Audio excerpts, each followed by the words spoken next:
Hello everyone and welcome to another very exciting game from round 5 of the 2019 Sinquefield Cup. It's Jan Nepomniachtchi versus Hikaru Nakamura, a true theoretical struggle with a lot of action going on. I'm sure you're going to enjoy it. But before we check out the actual game, I would just like to say that we are coming really short with the quotes that I use above the board. So for the next few videos, if you feel like it, you're welcome to suggest quotes. They don't have to be quotes about chess. They can be quotes about some wise quotes about life, about pretty much anything. They can be funny. They don't have to be even by famous people. They can be your own quotes if you enjoy them. So feel free to suggest quotes so we freshen things up a bit. Now, that being said, let's dive straight into the game. Nepo opens with the white pieces. He plays d4 with knight to f6, c4, e6. You all know this is going into the queen's gambit decline. We have d5, knight to c3, and now bishop to e7. Not going for the Ragozin defense like Giri did against Ding in the game we've previously shown. With bishop to f4 and now castles. With e3 and now c5. This is a very popular line. D captures, bishop captures, and now c captures on d5. In the Grand Chess Tour in Paris, in the Blitz section, Mamedov played a3 against Nakamura, and Mamedov was able to win that game. But here, Nepo prefers c captures on d5, with knight captures on d5, knight captures, e captures. Black now has an isolated d5 pawn, and we have bishop to d3 here. So bishop to b4 check first, creating disorder amongst the white's pieces with knight to d2. And here Nepo already had this position against Nakamura. It was in the Côte d'Ivoire Abidjan Blitz tournament where d4 was played by Nakamura. But here Nakamura doesn't see d4 as a fit move for a classic game. So here he continues knight to c6, just developing with castles by Nepo and bishop back to e7 now that the knight is no longer pinned. With rook to c1, nicely developing, and here Nakamura already had this position against Magnus Carlsen. In that game, he played bishop to f6. It was also in the Sinquefield Cup, but in 2017, he attacked the b2 pawn. That game ended in a draw. But it's interesting that bishop to f6 is the engine's third recommendation, whereas the move Nakamura plays in this game, queen to b6, again eyeing the b2 pawn, is the engine's first recommendation. So improving on the 2017 line he played against Carlsen. Or maybe he played it against Carlsen in 2017. On purpose. Maybe he thought that Carlsen knows the best continuation by heart, and maybe he doesn't know the bishop f6 line. So who knows? And here there is one game that reached this position. It was Alexander Grishuk versus Vishwanathan Anand in the 2018 St. Louis Blitz tournament, where knight to b3 was played by Grishuk to defend the b2 pawn. But here Nepo goes queen to c2. It's a new move, and as of move 14, we have a completely new game. So this is where the fun starts. The b2 pawn is protected, and also the queen-bishop battery is now attacking the h7 pawn. So here Nakamura probably doesn't know this position, as it never happened before, and he doesn't like g6, just defending, or h6, just giving the bishop pair some targets. So instead he plays a very interesting move. He plays knight to b4, just attacking the queen and the bishop. Now, I haven't seen the interview after the game, or I haven't followed the live coverage, so I don't know if Nakamura blundered a pawn here, or he thought that Nepo just can't grab the h7 pawn. But this is exactly what Nepo does. He played bishop captures on h7 with check, king to h8, and now what do you do with the bishop? If you don't do anything, for example, if you play, your queen is under attack. If you play queen b1, you get g6, and your bishop is trapped. Next move, black will just capture it. You can't even win two pawns because black will not capture with the f pawn. Black will capture with the queen, and you don't have compensation for your sacrificed piece. So there is a move Nepo can play to save his bishop. So it's a good exercise. Feel free to pause the video here and try to find this idea, how Nepo saves the bishop. It's really a beautiful idea that allows him to keep his extra pawn. While I give you a couple of seconds, for those of you who were able to do it, congratulations, you are really a magnificent player. And for those of you who just want to enjoy the show, the move is queen to c7. Your bishop is under attack, but black's bishop is also under attack here. So the continuation goes queen captures on c7. Now rook captures on c7. You have to keep the bishop on e7 on pre. And now bishop to d8. You had to see all of this to be able to save your bishop. Now bishop to d6. This is the move, and this is what I will be using for the thumbnail, as it's just beautiful.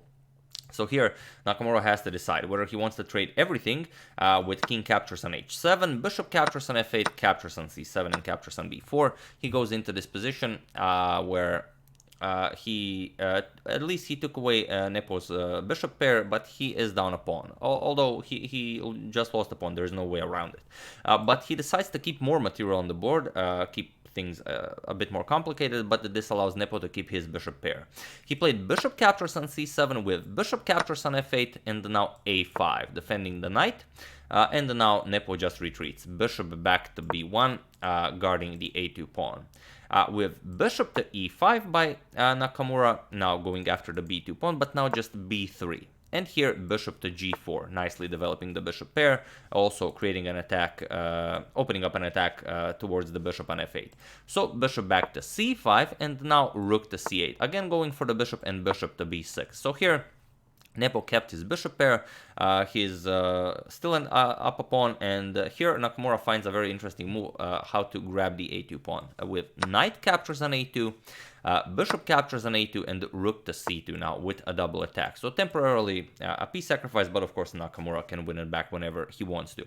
Now, of course, it seems logical to go bishop to b1 here. You give up the knight on d2, and then you grab the a5 pawn. For example, rook captures on d2, you capture on a5, but the problem is rook to b2 goes after the b3 pawn, and you can't defend it. You can't go bishop anywhere, and if you push b4, then you run into bishop to e2. And now, if rook e1, then you just lose material, bishop c3 followed by bishop to d2, and if you go rook to c1, then g6, this just makes white's light square bishop a terrible piece. There's no way to develop it, and this bishop is really terrible, just stuck there on a5, guarding the b4 pawn. So even though black is down a pawn, black is actually better here, and you will not be able to hold on to your b4 pawn for very long. So although bishop b1 seems like a natural move, knight f3 is better. This is what Nepo plays. Goes after Nakamura's undefended bishop on e5, and here Nakamura has to trade. Bishop captures with g captures on f3, rook captures on a2, now defending the a5 pawn, and now rook to d1. And here you can see just how weak Nakamura's pawn structure is. This pawn is weak, then this pawn becomes weak. You can't allow rook captures on d5. So instead, well, you could go rook to b2, try and trade, but you will have to wait, because then rook captures, your bishop is under attack, this pawn becomes under attack. So here, Nakamura decided to play rook a1. He decided to go into this endgame being down a pawn. Nepo says, alright, with rook captures on a1, bishop captures on a1, and now bishop captures on a5. So it's 5 pawns against 4. We enter the endgame. So let's see how they play it out. With f5 by Nakamura and king f1. Nepo starts bringing the king into the game. And it's a very instructional endgame, so if you like endgames, you're really going to enjoy this. King g8. Now king e2. Both players have to improve on their king's activity. King f7 with king to d3, and now not the automatic king e6. If king e6, you lose the game, because, well, now the king can support the bishop, bishop c3, and you lose. You have to trade bishops, and now it's a king and pawn endgame where, well, you're up a pawn. It's a winning endgame. So, not the automatic king e6, bishop to e5, getting the bishop back to safety. Nepo tries to trade with the bishop, of course, Nakamura declines it. And it's very interesting, you can't even capture on h2. If you capture on h2, another very nice line, f4, just trapping the bishop. Now you can just go after it and capture it. And of course, if you play g5 to free the bishop, then just f captures on g5. You've improved white's pawn structure, you give back the pawn, and after you save the bishop, f4, and now it's a very nice, well, a very easy endgame for white. For example, if bishop here, bishop d4, you push the bishop back. Black can never trade bishops. Bishop c7, now you just make your way with the king up the board, force the bishop to move even further back, win material, and win the game. So bishop to d6, Nepo can't even capture the pawn or trade bishops, and now, Nakamura, and now e4 by Nepo. With d captures on e4, f captures on e4, and now, again, a very interesting line. Again, Nepo offers pawn captures, king captures, and bishop captures on h2. But again, this is not possible due to bishop to e5. And again, you don't really have a good move here. If you go bishop to g1, then just king to f3, and your bishop is trapped. You're just going to go king g2, win the bishop. And of course, if you trade, even though the material on the board is equal, it's a winning endgame for black. We can just quickly show it. If you start pushing this pawn, well, your white will just block it, then bring the king over, win it. And if you try to play on the king side, for example, king g6, then you get b4, king h5, black will try to push the g pawn, b5, g5, b6 now, and now you will have to dominate the black king before you go after the b7 pawn. For example, king g4, king e4, you create a wall here against the black king, so the black king cannot approach the white pawn. King h4, king to f5, again creating a wall against the black king. King h5, you're going to go f3, again control the black king. King h4 or h6 doesn't really matter. Now you go king e5, and now you go after the b7 pawn. And now king h5, you're going to go king d6, king h4, king c7, you're going to go king g3, king captures. Now you're just going to move the king c6, and after g4, b7, g3, and queen, you're going to play g2, and of course this position is winning for white.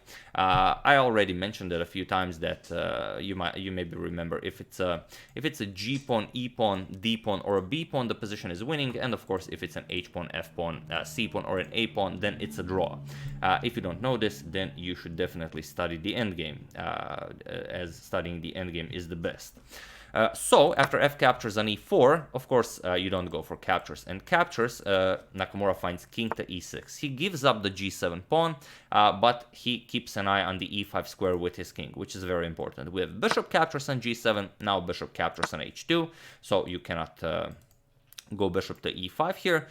Now comes bishop back to d4, and here comes b5 by Nakamura with bishop to b6, bishop to e5, and now king to e3. And here Nepo is still up a pawn, but it's very hard to improve the position. If you just trade, you're not really achieving anything, and what you want to do is improve the position of your king. So here we're going to have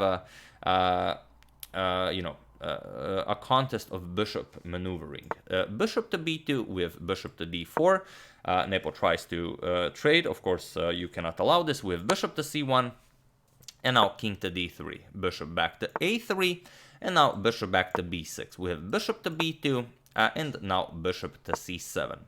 With bishop to f6. And now comes bishop to a5. Just repeating with bishop to e5. And now bishop to b4. With bishop to f6, bishop to c5, and now bishop back to e5. So Nakamura perfectly happy with a draw here. Bishop to a7, bishop to f6, and now bishop to d4. Nepo has to be very careful so he doesn't repeat the position 3 times.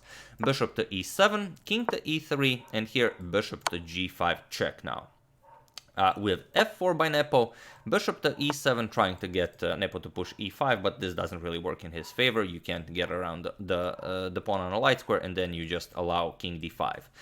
So bishop back to b6, and now bishop to a3. With king to d3, now comes bishop to c1, and bishop back to c7, just defending the f4 pawn.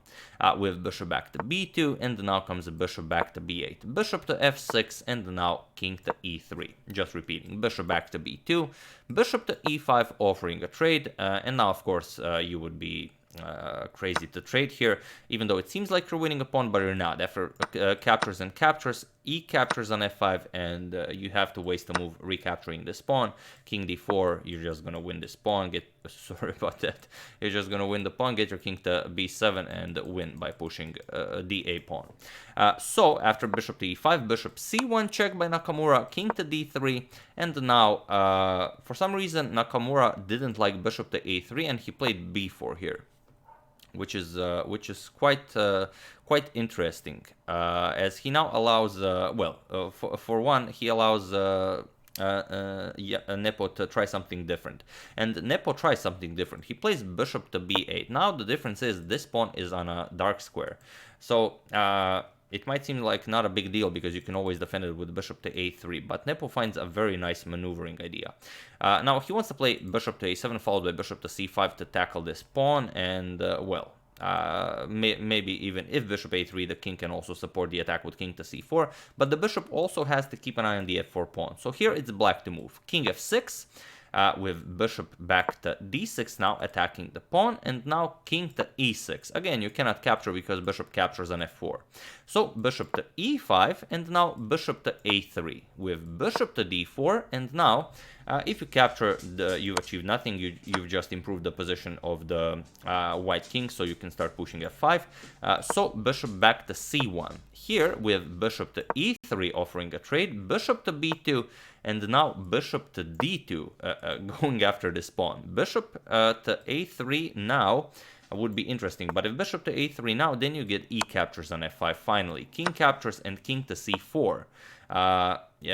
Just going after this pawn, and after black makes a move with the king, let's say king here, then you play king to c5, and after king repeats king f5, now you play bishop captures here. And now, if you trade, then of course the position is winning, and after bishop c1, you're just gonna go king d5, bishop captures, bishop c3, and this position is winning. Whenever the dark square bishop blocks the dark squares for your pawn, you will just interpose with your bishop wherever needed, and win the game.